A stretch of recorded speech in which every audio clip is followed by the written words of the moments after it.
So as you can see, there's snow all over everything right here. And in these tall grasses that I'm in, this tall grass right here is a perfect thing to insulate a shelter with so that you can stay warm at night.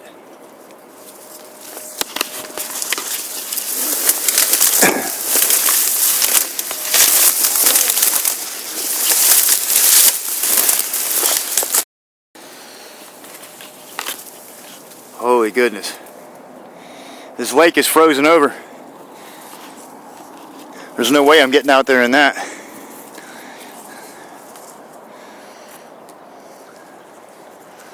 That's a death trap right there. I'll stay up here in these deep grasses and gather up a bunch of this stuff, and I'll use it to insulate my shelter with.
Some of this grass is still alive, and some of it's dead.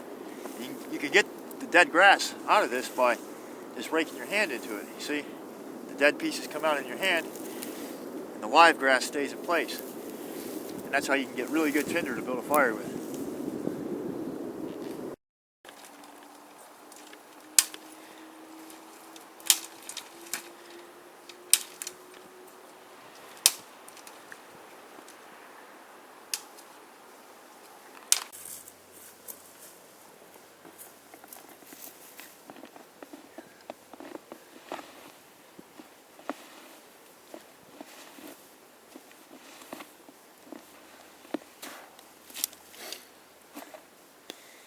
So the best way to handle cold weather in the wintertime is to dress properly where you don't need a fire to keep yourself warm with. And I wear this leather insulated clothes during the wintertime. It blocks the wind, it keeps me warm. So most times I don't need to warm myself up with anything. But if you're out here long enough, you're going to need to cook food, you're going to get wet. So under those circumstances, you're going to have to build a fire. So I always keep good tinder on me, like this black walnut bark. And this is an excellent material to make rope out of, but it's a better tinder for building fires. So I always carry some of this with me. And also I use this charred material, which a lot of people use char cloth. You know, you can cut your shirt if you want to, but it's wintertime out here and I don't want to use my clothes because that's what keeps me warm. So I use an alternative. I use these bracket funguses. And this bracket fungus here comes off of the birch tree. And what I do is I chop it up into pieces. I'll put it in a tin can and burn it on a fire and turn it into charcoal. And this does the same thing that char cloth does. In fact, I think it's even better. It takes a spark a lot better than most of your char cloth.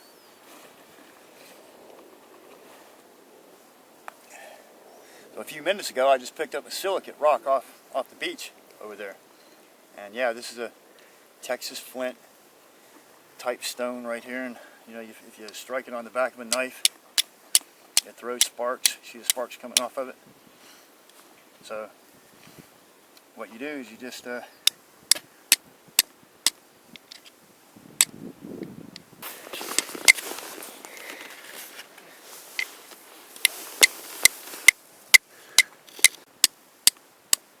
strike this until you get a spark to catch on your char cloth. Well, in this case it's bracket fungus.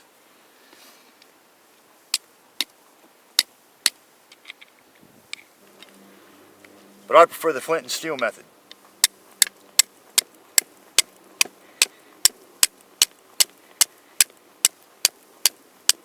Alright.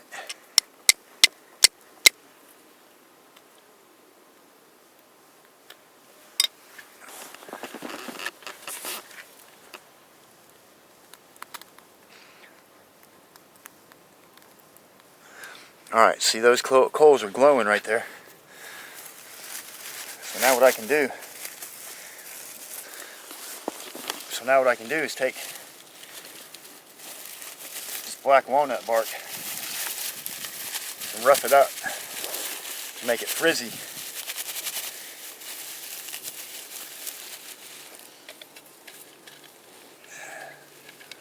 And then I put those glowing coals in there on top of it.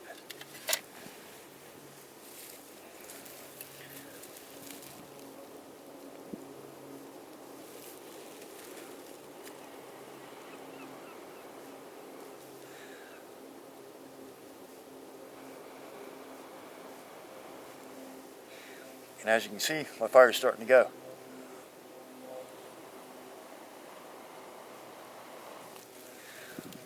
Voila, got flame just like that.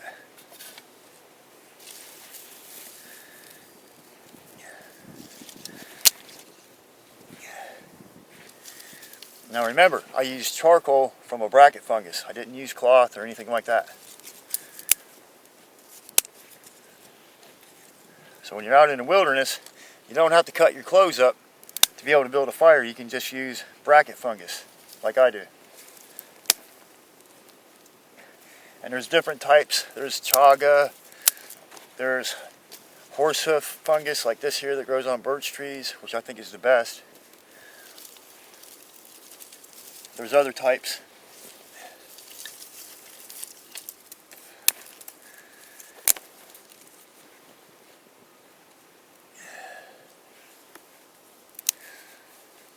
So you don't have to rely on man-made things to be able to build fire out in the woods. Although you can bring whatever you want. You can bring a fire starter, you can bring a cigarette lighter. You can cut your shirt up and make char cloth if you want to. If you want to ruin a good cotton shirt. But out here in the wintertime when it's really cold like it is, I like to keep my clothes on my back.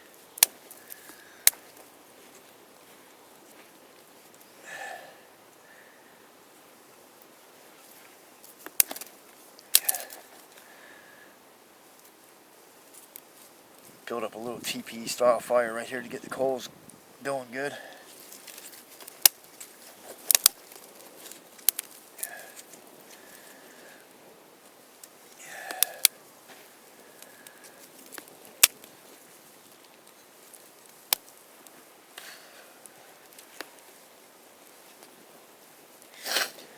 So all I do is I just cut this bracket fungus up into little pieces, put it in a can, close it, and burn it on the fire. And that'll make more material to build another fire with.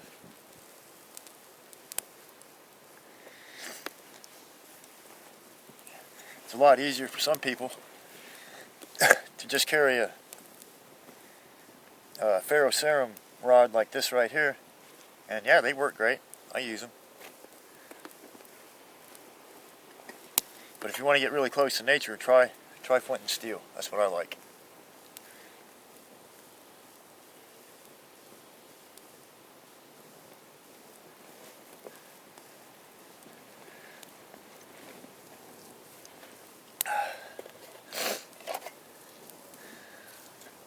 So even though there's snow all over everything and it's probably 27 degrees out here right now, I really don't need fire to keep myself warm because I'm dressed properly. And that's the most important thing, is to make sure that your clothes is what keeps you warm in the wintertime. If you're relying solely on fire to keep you warm, you're going to spend a lot of hours in the wilderness just miserable, cold and wet. And that's no way to survive. Your clothes is the most important thing you can put on. And some clothing will keep you warm even if it's wet. Wool is a really important clothing for wintertime because even if it's wet, your body will produce heat. The wool will be warm, and even though you're sopping wet, you'll still be warm. I'm not a real big fan of wearing cotton in the wintertime because it's a death fabric. If you get a cotton shirt wet and you stand out in the wind with it, it has a refrigerator effect, which the clothing makes you really, really cold. It sucks all the heat out of your body, and it has what I call a refrigerator effect. It's a coolant. It acts like a coolant machine. And so cotton is a death fabric because of that. So avoid cotton at all costs. You see, I'm wearing leather.